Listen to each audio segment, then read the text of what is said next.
ਵਾਹਿਗੁਰੂ ਸਾਹਿਬ ਜੀ।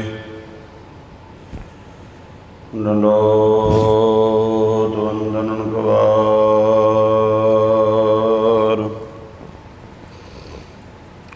ਸਰਬ ਕਲਾ ਸਮਰੱਥ ਡੋਲਣ ਦੇ ਰਾਖੋ ਪ੍ਰਭੂ। ਨਾਨਕ ਦੇ ਕਰ ਹੱਥ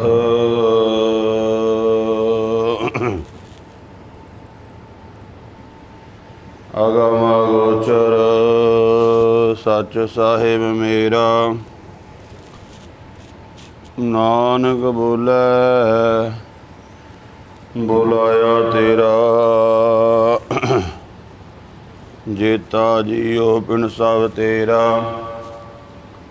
ਤੂੰ ਅੰਤਰਜਾਮੀ ਪੁਰਖ ਭਗਵਾਨ। ਦਾਸਨ ਦਾਸ ਕਹੈ ਜਨ ਨਾਨਕ। ਜਿਹਾ ਤੂੰ ਕਰਾਏ ਤਿਹਾ ਕਰੀ ਬਖਿਆਨ। ਅਗਮ ਗੋਚਰ ਸੱਚ ਸਾਹਿਬ ਮੇਰਾ। ਨਾਨਕ ਬੋਲੇ ਬੁਲਾਇਆ ਤੇਰਾ। ਸਤਨਾਮ ਸ਼੍ਰੀ ਵਾਹਿਗੁਰੂ ਸਾਹਿਬ ਜੀ। ਪੌੜੀ। ਸਾਹਿਬ ਹੋਏ ਦਿਆਲ ਕਿਰਪਾ ਕਰੇ ਤਾਂ ਸਾਈ ਕਾਰ ਕਰਾਏ ਸੀ। ਸੋ ਸੇਵਕ ਸੇਵਾ ਕਰੇ ਜਿਸਨੂੰ ਹੁਕਮ ਮਨਾਏ ਸੀ। ਹੁਕਮ ਮੰਨਿਆ ਹੋਵੇ ਪ੍ਰਵਾਨ ਤਾਂ ਖਸਮੈ ਕਾ ਮੈਲ ਪਾਏ ਸੀ। ਖਸਮੈ ਭਾਵੈ ਸੋ ਕਰੇ ਮਨੋ ਚਿੰਦਿਆ ਸੋ ਫਲ ਪਾਏ ਸੀ। ਤਾ ਦਰਗਹਿ ਪੈਦਾ ਜਾਏ ਸੀ। ਤਾ ਦਰਗਹਿ ਪੈਦਾ ਜਾਏ ਸੀ। ਵਾਹਿਗੁਰੂ ਜੀ ਕਾ ਖਾਲਸਾ ਵਾਹਿਗੁਰੂ ਜੀ ਕੀ ਫਤਿਹ। ਪਰਮ ਸਤਿਕਾਰਯੋਗ ਗੁਰੂ ਸਾਧ ਸੰਗਤ ਜੀਓ। ਗੁਰਬਾਣੀ ਦੀ ਜੋ ਪਾਵਨ ਕਥਾ ਲੜੀਵਾਰ ਆਪ ਸਰਵਣ ਕਰ ਰਹੇ ਹੋ, ਜਿਹਦੇ ਤਹਿਤ ਆਸਾ ਕੀ ਵਾਰ ਦੀ 15ਵੀਂ ਪੌੜੀ ਦਾ ਪਾਠ ਆਪ ਜੀ ਨੇ ਇਸ ਸਮੇਂ ਸਰਵਣ ਕੀਤਾ ਹੈ। ਇਸ ਪਾਵਨ ਸ਼ਬਦ ਦੇ ਵਿੱਚ ਧੰਨ ਗੁਰੂ ਨਾਨਕ ਦੇਵ ਜੀ ਮਹਾਰਾਜ ਸੱਚੇ ਪਾਤਸ਼ਾਹ ਜੋ ਉਪਦੇਸ਼ ਬਖਸ਼ਿਸ਼ ਕਰ ਰਹੇ ਹਨ, ਇਸ ਪਾਵਨ ਪੌੜੀ ਦੇ ਨਾਲ ਜੋ ਉੱਪਰ ਸ਼ਲੋਕ ਆਏ ਹਨ, ਉਹਦੇ ਵਿੱਚ ਸਤਿਗੁਰੂ ਜੀ ਨੇ ਜੋ ਅਖੌਤੀ ਧਰਮ ਦਾ ਕਰਮ ਕਾਂਡ ਕਰਦਾ ਹੈ ਅਤੇ ਲੋਕਾਂ ਨੂੰ ਵੀ ਉਹਦੇ ਵਿੱਚ ਪਾਉਂਦਾ ਹੈ, ਉਹਦੇ ਵਿੱਚ ਮਹਾਰਾਜ ਜੀ ਨੇ ਉਹ ਸਾਰਾ ਜ਼ਿਕਰ ਕੀਤਾ ਹੈ ਕਿ ਜਿਵੇਂ ਇੱਕ ਬ੍ਰਾਹਮਣ ਜਨੇਊ ਬਣਾ ਕੇ ਲੋਕਾਂ ਦੇ ਗਲ ਵਿੱਚ ਪਾਉਂਦਾ ਹੈ, ਪਰ ਅੰਤਰੀ ਭਾਵ ਦੇ ਦੈਵੀ ਗੁਣ ਉਹਦੇ ਕੋਲ ਨਹੀਂ ਹਨ।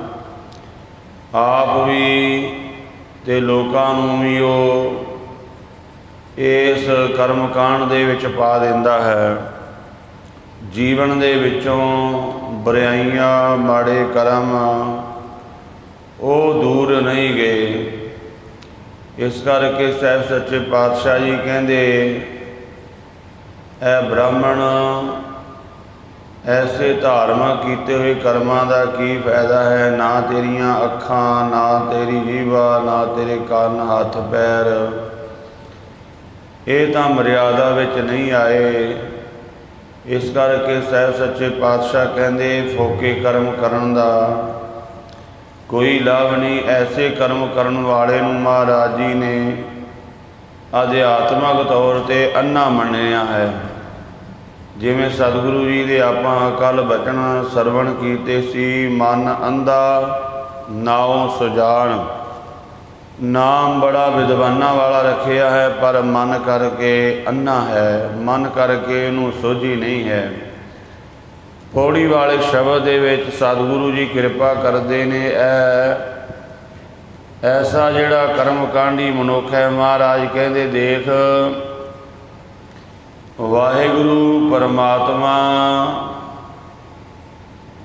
ओदी कृपा दे नाल ही भगती हुंदी है। वो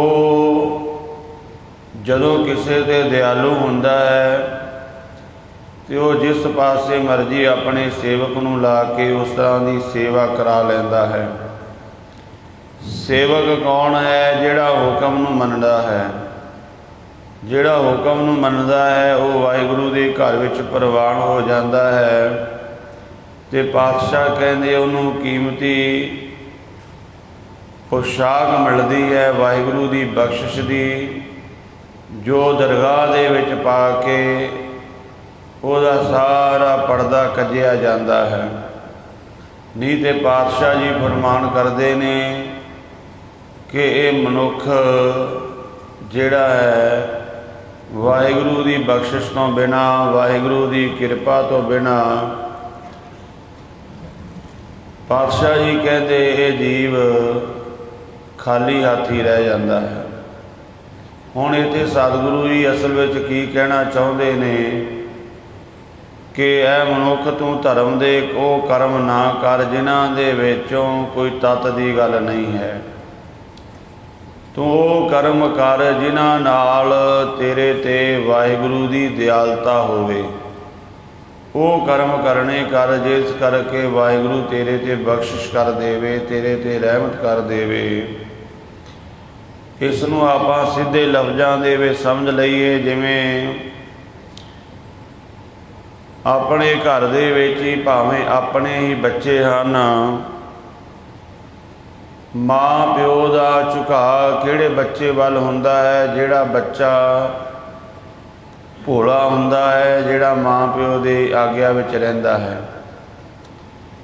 जिहड़ा बच्चा बहुत अपने आप नूं चलाक समझण लग जावे, माँ प्यो का हुक्म ना मन्ने, माँ प्यो भी उस तों दूरी बना लैंदे ने। ईवन आपां देखते हाँ हुक्म तो बिल्कुल अनकारी हो गया तो माँ प्यो उसनूं अपनी जायदाद तो बेदखल भी कर देंदे ने। तो कोई उन्होंने सवाल करे बच्चा तुहाडा है, तुसीं इसनूं जम्मिया है, पालिया है, ब्याया है, इसनूं क्यों बेदखल किया? वो कहंदे भी ये साडे हुक्म तो बाहर हो गया बिल्कुल। भावें बच्चा साडा ही है पर हुक्म तो बाहर होण करके असीं अपनी सारी जायदाद तो संपत्ति तो इसनूं बेदखल कर दिता है। हुण एक बच्चा ऐसा है जिहड़ा भोलेपन दे विच माता पिता की सेवा करता है, हालांकि उहदे कोल बहुती तालीम भी नहीं, बहुता ज्ञान भी नहीं, पर हुक्म मनदा है। ते माँ प्यो एक दिन सारी जायदाद उसनूं दे देंदे ने। ते किसी ने पुछया ये की कारण? वो कहंदे साडा बच्चा बड़ा भोला है, ये साडे हुक्म दे विच चलिया, साडी सेवा करदा है, साडे हर एक कहणे नूं मनदा है। इस करके साडा सारा कुछ किहदे वास्ते? इसे वास्ते है। तां इसे तरह महाराज सच्चे पातशाह कहंदे जिहड़ा मनुख फोके कर्म कांड करन लग जावे, तत्त की गल नूं धारण ना करे, वो भावें अपना नाम किन्ना वड्डा भी रखा लवे, पर अध्यात्मक तौर ते वो अन्ना ही रहेगा। उसते वाहिगुरु की बख्शिश नहीं होवेगी। ते जे वाहिगुरु की बख्शिश नहीं है तो फिर कुछ भी नहीं है। तो साहब सच्चे पातशाह धन गुरु नानक देव जी महाराज फरमान कर रहे ने, पौड़ी साहिब होए दयाल, कृपा करे ता साई कार कराए सी। साहिब वाहिगुरु जदों दयाल होए, कृपा करे, अध्यात्मक दे मार्ग ते तुरना है तो एक गल समझ विच रख के चलीए कि साडा कीता होया कुछ भी नहीं हो सकता। ਅਸੀਂ ਉਸ ਵਾਹਿਗੁਰੂ ਦੀ ਬਖਸ਼ਿਸ਼ ਦੇ ਨਾਲ ਹੀ ਸਾਰਾ ਕੁਝ ਕਰ ਸਕਦੇ ਹਾਂ ਵਾ ਕਰਦੇ ਹਾਂ। ਇਸ ਕਰਕੇ ਆਪਣੀ ਆਪਣਤ ਨੂੰ ਛੱਡ ਕੇ ਕਿ ਮੈਂ ਕੁਝ ਕਰ ਰਿਹਾ ਹਾਂ, ਸਮਰਪਿਤ ਹੋ ਕੇ ਕਰਮ ਕਰਾਂਗੇ, ਫਿਰ ਬਖਸ਼ਿਸ਼ ਹੋਵੇਗੀ। ਸਾਹਿਬ ਕਹਿੰਦੇ ਸੇਵਾ ਕਰਤ ਹੋਏ ਨੇਕਾਮੀ, ਤਿਸ ਕੋ ਹੋਤ ਪ੍ਰਾਪਤ ਸੁਆਮੀ। ਭਾਵੇਂ ਆਪਾਂ ਉਹ ਕੋਈ ਵੀ ਕਰਮ ਕਰੀਏ, ਜਿਸ ਕਰਮ ਦੇ ਵਿੱਚ ਕਾਵਣਾ ਆ ਗਈ, ਸੁਆਮੀ ਤੋਂ ਦੂਰ ਹੋ ਜਾਂਦਾ ਹੈ ਮਨੁੱਖ। ਇਸ ਕਰਕੇ ਮਹਾਰਾਜ ਸੱਚੇ ਪਾਤਸ਼ਾਹ ਜੀ ਕਹਿੰਦੇ ਸਾਹਿਬ ਹੋਏ ਦਿਆਲ, ਕਿਰਪਾ ਕਰੇ ਤਾਂ ਸਾਈ ਕਾਰ ਕਰਾਏ ਸੀ। ਉਹ ਵਾਹਿਗੁਰੂ ਪਰਮਾਤਮਾ ਦਿਆਲੂ ਹੁੰਦਾ ਹੈ, ਕਿਰਪਾ ਕਰਦਾ ਹੈ। ਤੇ ਉਹ ਜਦੋਂ ਦਿਆਲੂ ਹੁੰਦਾ ਹੈ, ਆਪਣੇ ਸੇਵਕ ਕੋਲੋਂ ਉਹੀ ਕਾਰ ਕਰਾਉਂਦਾ ਹੈ ਜੋ ਉਸ ਨੂੰ ਭਾਉਂਦੀ ਹੈ, ਜੋ ਚੰਗੀ ਲੱਗਦੀ ਹੈ। ਭਾਵ ਵਾਹਿਗੁਰੂ ਆਪਣੇ ਸੇਵਕ ਪਾਸੋਂ ਕੋਈ ਮਾੜਾ ਕਰਮ ਨਹੀਂ ਕਰਾਉਂਦਾ। ਤੇ ਪਾਤਸ਼ਾਹ ਕਹਿੰਦੇ ਸੇਵਕ ਸਮਰਪਿਤ ਹੋ ਕੇ ਵਾਹਿਗੁਰੂ ਨੂੰ ਉਹਦੇ ਹੁਕਮ ਦੇ ਵਿੱਚ ਚੱਲਦਾ ਹੈ। ਸੋ ਸੇਵਕ ਸੇਵਾ ਕਰੇ ਜਿਸਨੂੰ ਹੁਕਮ ਮਨਾਏ ਸੀ। ਸੇਵਾ ਕੌਣ ਕਰਦਾ ਹੈ? ਮਹਾਰਾਜ ਕਹਿੰਦੇ ਜਿਸ ਨੂੰ ਵਾਹਿਗੁਰੂ ਆਪਣਾ ਹੁਕਮ ਸਮਝਾ ਦਿੰਦਾ ਹੈ, ਜਿਸ ਨੂੰ ਆਪਣਾ ਹੁਕਮ ਮੰਨਣ ਦੀ ਦਾਤ ਦਿੰਦਾ ਹੈ। ਇਸ ਕਰਕੇ ਗੁਰੂ ਪਾਤਸ਼ਾਹ ਜੀ ਦੇ ਕੋਲ ਆ ਕੇ ਅਰਦਾਸ ਕਰਿਆ ਕਰੀਏ, ਮਹਾਰਾਜ ਸਾਨੂੰ ਹੁਕਮ ਮੰਨਣ ਦੀ ਦਾਤ ਦਿਓ, ਕਿਉਂਕਿ ਸਾਰੀ ਖੇਡ ਹੁਕਮ ਦੀ ਹੈ। ਇੱਕ ਬੱਚਾ ਆਪਣੇ ਮਾਂ ਪਿਓ ਨੂੰ ਵਧੀਆ ਕੱਪੜੇ ਵੀ ਲੈ ਕੇ ਦੇਵੇ, ਵਧੀਆ ਰਹਿਣ ਵਾਲਾ ਘਰ ਵੀ ਦੇਵੇ, ਪ੍ਰਸ਼ਾਦਾ ਪਾਣੀ ਵੀ ਵਧੀਆ ਦੇਵੇ, ਪਰ ਹੁਕਮ ਨਾ ਮੰਨੇ, ਉਹਨਾਂ ਦੀ ਹਰ ਇੱਕ ਗੱਲ ਨੂੰ ਜਵਾਬ ਦੇ ਦੇ, ਮੈਂ ਨਹੀਂ ਕਰਦਾ, ਮੈਂ ਤੁਹਾਨੂੰ ਵਧੀਆ ਘਰ ਦਿੱਤਾ ਹੋਇਆ ਰਹਿਣ ਵਾਸਤੇ, ਤੁਹਾਨੂੰ ਵਧੀਆ ਕੱਪੜੇ ਦਿੰਦਾ, ਵਧੀਆ ਰੋਟੀ ਦਿੰਦਾ, ਤੁਸੀਂ ਬੈਠ ਕੇ ਖਾ ਨਹੀਂ ਸਕਦੇ। ਕੀ ਉਹ ਮਾਂ ਪਿਓ ਖੁਸ਼ ਹੋਣਗੇ? ਉਹ ਕਹਿਣਗੇ ਅਸੀਂ ਐਸੇ ਕੋਠੀ ਨੂੰ ਕੀ ਕਰਨਾ ਹੈ, ਐਸੇ ਘਰ ਨੂੰ ਕੱਪੜਿਆਂ ਨੂੰ ਕੀ ਕਰਨਾ, ਜੇ ਤੂੰ ਸਾਡਾ ਕਹਿਣਾ ਹੀ ਨਹੀਂ ਮੰਨਦਾ, ਸਾਡੇ ਕੋਲ ਬੈਠਦਾ ਹੀ ਨਹੀਂ। ਇਸੇ ਤਰ੍ਹਾਂ ਗੁਰੂ ਕੋ ਆਪਣਾ ਹਾਲ ਹੈ। ਆਪਾਂ ਗੁਰਦੁਆਰੇ ਬਹੁਤ ਵਧੀਆ ਬਣਾ ਦਿੱਤੇ, ਸੰਗਮਰਮਰ ਲਵਾ ਦਿੱਤਾ, ਏਸੀ ਹਾਲ ਕਰ ਦਿੱਤੇ, ਬੜੇ ਸੁੰਦਰ ਮਾਲੇ ਵੀ ਭੇਟ ਕਰ ਦਿੱਤੇ। ਕੀ ਗੁਰੂ ਪਾਤਸ਼ਾਹ ਸਾਡੇ 'ਤੇ ਖੁਸ਼ ਹੋਣਗੇ? ਕਦਾਚਿਤ ਵੀ ਨਹੀਂ, ਕਿਉਂਕਿ ਅਸੀਂ ਹੁਕਮ ਨਹੀਂ ਮੰਨਦੇ। ਜਦੋਂ ਤੱਕ ਹੁਕਮ ਨਹੀਂ ਮੰਨਦੇ, ਜੋ ਮਰਜ਼ੀ ਕਰੀ ਜਾਵੋ, ਪ੍ਰਵਾਨ ਨਹੀਂ ਹੁੰਦਾ। ਸਾਰੀ ਖੇਡ ਹੁਕਮ ਦੀ ਹੈ। ਇਸ ਕਰਕੇ ਮਹਾਰਾਜ ਸੱਚੇ ਪਾਤਸ਼ਾਹ ਕਹਿੰਦੇ ਹੁਕਮ ਦੇ ਵਿੱਚ ਆਉਣਾ ਕਰੋ। ਹੁਕਮ ਦੇ ਵਿੱਚ ਚੱਲਣ ਨਾਲ ਹੀ ਸਾਰਾ ਸੁੱਖ ਮਿਲਦਾ ਹੈ।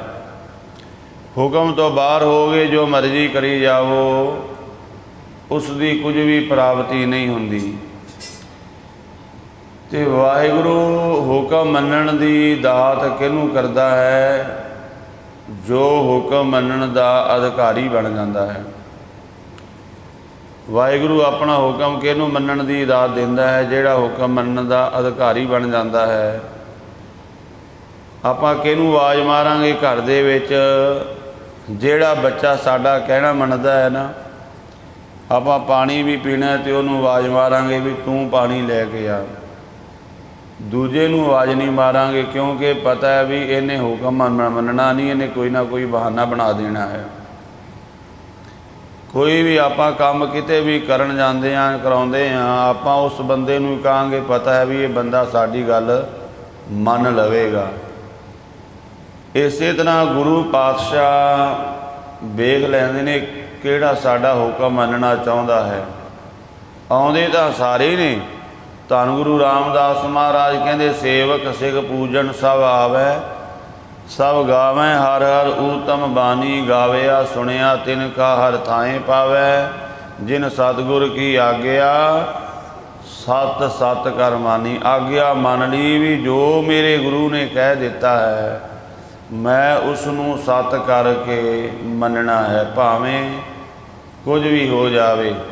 जिमें गुरु अमरदास महाराज जी जिस समय बौली साहब तैयार हो रही सी ना गोबिंदवाल साहब के अंदर, तो सतगुरु गुरु अमरदास महाराज जी उस समय परख की, क्योंकि संगतां विच गल चल रही सी भी गुरता गुरगद्दी दा अगला वारस कौन होवेगा। सेवा करन वालियां दो हस्तियां बणियां उस समय प्रमुख ने, एक धन गुरु रामदास जी ते एक भाई रामा जी। भाई रामा जी गुरु रामदास जी दे सांढू हन, बीबी दानी दे नाल विआहे हुए ने गुरु अमरदास महाराज जी की पुत्री। तो उस समय गुरु अमरदास महाराज जी ने फिर प्रीख्या की, इतिहास में जिक्र आउंदा है 7 दिन महाराज जी ने प्रीख्या की। प्रीख्या की बौली साहब के उस दोवें पासियां ते, एक पासे धन गुरु रामदास महाराज जी भाई जेठा जी जिन्होंने आख्या जाता सी, आख्या पुरखा तुसी इधर थड़ा बनाना है। दूजे पासे भाई रामा जी नूं आख्या तुसी इधर थड़ा बनाना है, तो दस दिता सवेरे इस तरह का थड़ा बनाना है। शाम नूं वेखण वास्ते महाराज रोज़ आउंदे ने ते कह देंदे ने ठीक नहीं बनिया, साडे मुताबक नहीं बनिया। भाई जेठा जी 7 वचन कह के ढा देंदे ने, महाराज मेरे तो गलती हो गई है, कोई नहीं आग्या करो फिर वधिया बना देंगे जिमें तुहाडा हुक्म होवे। भाई रामा जी पहले दिन ही कहते महाराज बहुत वधिया बनाया है, पता नहीं तुहानू क्यों नहीं पसंद आया। ढा दिता औखा हो के, दूजा दिन तीजा दिन, तीजे दिन ते हथियार सड़ दिते, कहते महाराज तुहाडी उम्र ज़्यादा हो गई है, तुहानू पसंद नहीं आउंदा, जिस तरह तुसी दस के जांदे हो तुहानू भुल जांदा है, मैं तो उस तरह ही बनांदा हाँ। ते भाई जेठा जी भाव गुरु रामदास महाराज जी नूं भी आके महाराज कहंदे ने पुरखा ठीक नहीं बनिया, चरण पकड़ ले महाराज, तुसी दस के जांदे हो मैनूं भुल जांदा है। इस तरह कहते 7 दिन लंघे, 7वें दिन महाराज सच्चे पातशाह जी फिर कहते ने पुरखा ये ठीक नहीं बनिया। फिर वही बचन कहते महाराज मैं भुलन हारा, मैं भुल जाता हाँ। महाराज हुण एक अज एक बचन होर आखिया, ये मेरे तो सही बन भी नहीं सकता, क्योंकि जदों तक तुहाडी किरपा ना होवे उदों तक सिख तो कोई काम सिख कर ही नहीं सकता सही, जदों तक गुरु की बख्शिश ना होवे। जे आपां कथा कर रहे हैं, कीर्तन कर रहे हैं, जां बाणी पढ़ रहे हैं, जां कोई भी सेवा कर रहे हैं, ईवन बर्तन मांज रहे हैं, झाड़ू ला रहे हैं, सेवा उही सही होवेगी जदों गुरु करावे। अपनी बुद्धि नाल आपां नूं कुछ भी नहीं कर सकते आपां। ते धन गुरु रामदास महाराज जी जदों ये बचन आखे ना महाराज ये तो जदों तुसी किरपा करोगे उदों ही तुहाडे मुताबक बनेगा, असी तुहाडे मुताबक बना ही नहीं सकते। धन गुरु अमरदास महाराज जी ने गलवकड़ी विच ले लिया, बख्शिश की बहुत। सो सेवक सेवा करे जिसनों हुक्म मनाए सी, उही सेवक सेवा कर सकता है। जिसनों हुक्म मनण दी दात गुरु देंदा है, पर हुक्म मनण दी दात किहनूं देंदा? जिहड़ा हुक्म मनना दा अधिकारी है, उसे नूं महाराज वो दात जिस तरह का कोई अधिकारी हुंदा है ना, उस तरह की दात गुरु पातशाह जी बख्शिश कर देंदे ने। हुक्म मनण दी दात उसे नूं मिलदी जिहड़ा हुक्म मनना चाहुंदा है। नहीं तो गुरु रामदास महाराज जी कहंदे आउंदे तां बहुत ने, बाणी भी पढ़ते ने, गांदे भी ने, पर वो परवान नहीं हुंदा। गाविया सुनिया तिन का हर थाएं पावै, जिन सतगुर की आग्या सत सत कर मानी। 7 वचन कहता, दूजी गल ही नहीं है। जिमें महाराज ने कहता इत्थे आपां अज कहंदे अमृत छकण दी की लोड़ है, केस रखण दी की लोड़ है। ਅੰਮ੍ਰਿਤ ਵੇਲੇ ਭਾਈ ਸਾਹਿਬ ਉੱਠਣ ਦੀ ਕੀ ਲੋੜ ਹੈ? ਦਿਨੇ ਪੜ੍ਹ ਲਿਆ ਕਰੀਏ, ਪਾਠ ਨਿਤਨੇਮ ਕਰ ਲਿਆ ਕਰੀਏ। ਭਾਈ ਸਾਡੀ ਇਹ ਗੱਲ ਨਹੀਂ ਹੈ, ਤੇ ਗੁਰੂ ਦਾ ਹੁਕਮ ਹੈ, ਤੁਸੀਂ ਗੁਰੂ ਦਾ ਹੁਕਮ ਮੰਨਣਾ ਹੈ। ਤੇ ਗੁਰੂ ਕਹਿੰਦਾ ਵੀ ਅੰਮ੍ਰਿਤ ਵੇਲੇ ਉੱਠ ਕੇ ਨਾਮ ਜਪ ਬਾਣੀ ਪੜ੍ਹ। ਹਾਂ, ਕਿਸੇ ਨੂੰ ਕੋਈ ਰੋਗ ਹੈ, ਦੁੱਖ ਹੈ, ਉਹ ਤੇ ਗੱਲ ਵੱਖਰੀ ਹੈ, ਪਰ ਜਦੋਂ ਗੁਰੂ ਦੀ ਗੱਲ ਆਪਾਂ ਮੰਨਾਂਗੇ ਫਿਰ ਗੱਲ ਬਣੇਗੀ। ਤਾਂ ਹੀ ਤੇ ਮਹਾਰਾਜ ਕਹਿੰਦੇ ਗੁਰੂ ਗੁਰੂ ਗੁਰ ਕਰ ਮਨ ਮੋਰ, ਗੁਰੂ ਬਿਨਾ ਮੈਂ ਨਾਹੀ ਹੋਰ। ਗੁਰ ਕੀ ਟੇਕ ਰਹੋ ਦਿਨ ਰਾਤ, ਜਾ ਕੀ ਕੋਈ ਨਾ ਮੇਟੈ ਦਾਤ। ਦਿਨ ਰਾਤ ਗੁਰੂ ਗੁਰੂ ਕਰਨ ਤੋਂ ਭਾਵ ਕੀ ਹੈ? ਗੁਰੂ ਦੀ ਗੱਲ ਮੰਨਣੀ। ਜਦੋਂ ਗੁਰੂ ਨੇ ਕਿਹਾ ਵੀ ਅੰਮ੍ਰਿਤ ਵੇਲੇ ਉੱਠਣਾ ਤੇ ਉੱਠਣਾ ਹੈ। ਜੋ ਜੈਸੀ ਆਗਿਆ ਕੀਨੀ ਠਾਕਰ ਤਿਸ ਤੇ ਮੁਖ ਨਹੀਂ ਮੋਰਿਓ। ਸਹਿਜ ਆਨੰਦ ਰੱਖਿਓ ਗ੍ਰਹਿ ਭੀਤਰ, ਉੱਠ ਆਓ ਕੋ ਦੋਰਿਓ।